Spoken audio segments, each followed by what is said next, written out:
Rough rough میرے بھائی، کچھ نہیں ہوگا تمہیں۔ انتیلا تم اس کو محل میں لے جاؤ اور طبیب کو بولو فوراً اس کا علاج کرے۔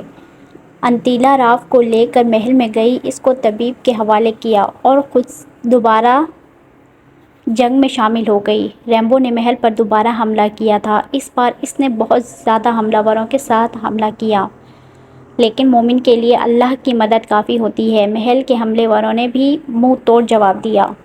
ریمبو کے خاص چیلے شکیتر نے راف پر پیچھے کی جانب سے حملہ کیا۔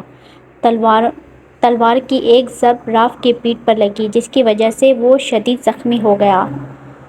ضیاب اور امارا نے راف کو دوسری ضرب لگانے سے بچا لیا۔ انہوں نے شکیتر پر حملہ کیا اور وہ بھاگ گیا۔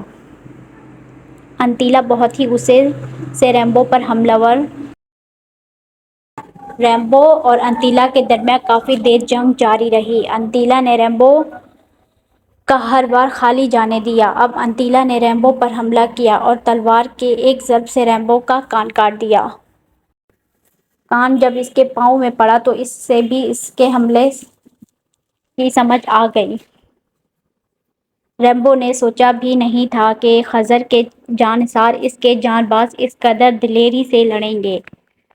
اپنا کان کٹ جانے کے بعد اس نے اپنے قدم پیچھے کی جانب بڑھانا شروع کر دیے۔ یعنی اس نے ثابت کر دیا کہ بزدل کبھی بھی بہادروں کے سامنے نہیں ٹک سکتے۔ وہ بزدل تھا، اس لیے لڑائی کا میدان چھوڑ کر پیچھے کی جانب بڑھنے لگا۔ اس کی فوج کو ضیاب، انتیلا، راف، امارا کی فوج نے گاجر مولی کی طرح کاٹ کے رکھ دیا اور اس پر ثابت کر دیا اچھائی کی ہمیشہ جیت ہوتی ہے۔ بے شک ان کی طرف سے بھی بہت سے جن شہید ہوئے، لیکن وہ جانتے تھے کہ شہیدوں کے درجات کتنے بلند ہیں۔ ریمبو میدان جنگ چھوڑ کر اپنے محل کی جانب بھاگ گیا اور اس کے بزدل فوج بھی اس کے پیچھے بھاگ گئی۔ انتیلا، ضیاب، امارا نے اپنے جاں بازوں کو شاباشی دی اور کہا ہمیں خوشی ہے کہ آپ نے اپنی ریاست کسی شیطان کے ہاتھ نہیں لگنے دی۔ آپ لوگ اپنی ایمان پر قائم رہے تو پاک پروردگار نے ہمیں فتح نصیب کی۔ ضیاب نے تمام سپاہیوں سے کہا جو سپاہی زخمی ہے وہ محل کے طبیبوں سے اپنا علاج کروائیں، اور وہ تینوں خود محل کی جانب بڑھ گئے جہاں پر راف کی دیکھ بھال کی جا رہی تھی۔ ان تینوں کے چہرے پر مسکراہٹ تھی، جو اس بات کا ثبوت تھی برائی کو ہمیشہ جڑ سے ختم کرنا ہی چاہیے، تبھی آپ پرسکون اور مطمئن رہ سکتے ہیں۔ ماہی ان کھنڈرات کو بڑے غور سے دیکھ رہی تھی۔ وہ سوچ رہی تھی جو لوگ جب زندہ تھے یہاں تو ان جگہوں پر کتنی رونقیں ہوتی ہوئی ہوں گی۔ وہ اپنے ہی سوچوں میں گم تھی جب فیصل اس کے پاس آیا۔ کیا بات ہے ماہی، کیا سوچ رہی ہو؟ ماہی نے چونک کر دیکھا اسے اور بولی کچھ نہیں صاحب، ویسے ہی اس جگہ کو دیکھ کر حیرت ہوتی ہے، کبھی زندگی یہاں بھی مسکراتی ہوئی ہوگی۔ فیصل نے بھی گہرا سانس لیا اور بولا ہاں ماہی، بالکل سچ کہہ رہی ہو، کبھی اس جگہ پر بھی زندگی کی رونقیں ہوئی ہوں گی جہاں آج ویران ہے۔ خضر اور فرید دور ہی تھے، پر دونوں کو اپنی اپنی جگہ پر بالکل پسند نہیں آیا کہ ماہی فیصل سے بات کرے۔ دونوں فیصل کو کڑے تیوروں سے گھور رہے تھے۔ خضر فرید کے دل کی حالت سے بے خبر تھا۔ فرید سب سے نظر بچاتا ہوا سائڈ پر ہوا اور سب کی نظروں سے اوجھل ہو گیا، کیونکہ وہ جانتا تھا سب اپنے اپنے کاموں میں لگے ہوئے ہیں اور اس وقت کوئی اسے یاد نہیں کرے گا۔ خضر کو جب برداشت سے باہر ہوا تو وہ ماہی کو آواز دینے لگا۔ ماہی نے پلٹ کر خضر کی طرف دیکھا اور سمجھ گئی کہ خضر کو میرا فیصل کے ساتھ کھڑا رہنا پسند نہیں آیا، اس لیے اس نے فیصل سے معذرت کی اور وہاں سے چلی گئی۔ کیا بات ہے، کیوں آواز دے رہے تھے؟ ماہی جان بوجھ کر خضر کو تنگ کرنے لگی۔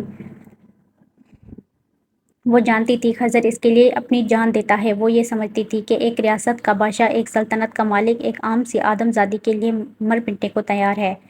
ماہی کو اپنی قسمت پر رشک آتا تھا۔ اسے کسی انسان نے اپنی محبت نہ دی، اس کے خونی رشتوں نے اسے چاہت نہ دی جو اسے ایک عہدے زادے نے دی۔ وہ لوگ شام تک رہے ان کھنڈرات میں، پھر سب نے دوبارہ ہوٹل کی راہ لی۔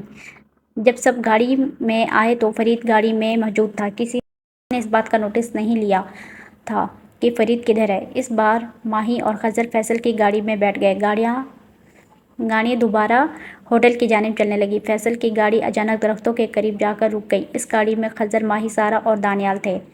او شٹ، پتہ نہیں اس کو کیا ہو گیا ہے۔ سلور گاڑی سے دانیال باہر آئے اور گاڑی کو چیک کرنے لگے۔ جلدی کرو یار، اندھیرا پھیلنے لگا ہے، گاڑی بہت گرم ہو گئی یار، گاڑی میں پانی ڈالنا پڑے گا۔ لڑکیوں، پانی کی بوتل دینا۔ دونوں نے ایک دوسرے کی طرف دیکھا۔ پانی تو ختم ہو چکا تھا۔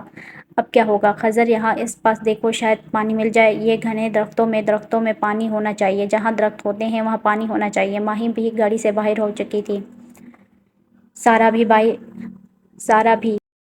بھائی یہاں پر پانی ملنا مشکل ہوگا، سارا نے فیصل سے کہا۔ خضر کو بولا ہے وہ جانے لگا ہے۔ خضر کو جاتا دیکھ کر ماہی نے آواز دی، ٹھہرو خضر، میں بھی ساتھ چلتی ہوں۔ وہ دونوں درختوں کی جانب چل پڑے۔ جیسے جیسے ماہی درختوں کے قریب جا رہی تھی، ایسے ایسے اس کی طاقتوں میں توانائی آنے لگی، جیسے ان کے دل سے ہر ڈر خوف اتر گیا ہو۔ خضر نے ماہی کی طرف پلٹ کر دیکھا تو ماہی کی آنکھیں کچھ اور ہی داستان سنانے لگی۔ اس کی آنکھیں اس رات کے اندھیرے میں بھی چمکنے لگی تھی۔ ماہی کو دور دور تک ہر چیز صاف نظر آ رہی تھی۔ جیسے ہی وہ ان درختوں کے جھنڈ کے پاس پہنچے، فیصل نے پیچھے سے آواز دی، خضر، ماہی، واپس آ جاؤ، گاڑی ٹھیک ہو گئی ہے۔ وہ دونوں واپس پلٹ آئے۔ ماہی نے سر جھکا لیا تھا، کیونکہ وہ جانتی تھی اس وقت اس کی ساری طاقتیں اپنی عروج پر پہنچ چکی تھی۔ واپس آنا سب سے اچھا فیصلہ ہو گیا، کیونکہ ان کے ساتھ اور بھی انسانی جانیں تھیں۔ اللہ کے ہر فیصلے میں بہتری ہوتی ہے۔ اب دشمن بھی اس جگہ پر آ چکا تھا، پر دشمن کو پتہ نہیں تھا کہ ان کا انت تو یہیں پر لکھا ہوا ہے۔ شیطان ان کی کہاں تک مدد کرے گا، جبکہ ماہی اور خضر کی حفاظت تو اللہ کی ذات کرنے والی ہے۔ جنگیں بھی بھلا ایسے کب جیتی جاتی ہیں جب تک خون نہ بہایا جائے۔ اس لال رنگ سے ہی تو محبتیں بھی پروان چڑھتی ہیں۔ کب کون بھلا جان کی بازی ہار جائے یہ کوئی نہیں جانتا۔ ہوٹل میں واپسی کے بعد ماہی کو اپنا جسم اب نارمل لگنے لگا تھا۔ اس کی شدید خواہش تھی کہ وہ ایک بار زریعہ بابا سے ملے، کیونکہ 2 دن بعد سورج گرہن تھا اور کل رات چاند رات یعنی پونم کی رات، جب شیطانی طاقتیں اپنے عروج پر ہوتی ہیں۔ اس کو اس وقت ایک رہبر کی ضرورت تھی۔ خضر تو ہر وقت اس کے ساتھ، جازل بھی اس کے ساتھ تھا، اور اس کو ایک رہنما کی ضرورت تھی جو اس کی اس مشکل گھڑی میں رہنمائی کرے۔ جنگ کا آغاز ہو چکا تھا، بس اس نے ہمت اور حوصلے سے یہ جنگ لڑنی تھی۔ کیا پتہ وہ اس جنگ میں اپنی جان کی بازی ہار جاتی ہے یا اپنی محبت کو۔ یہ تو اب وقت ثابت کرنے والا تھا، کیونکہ وقت نے الٹی گنتی گننا شروع کر دی تھی۔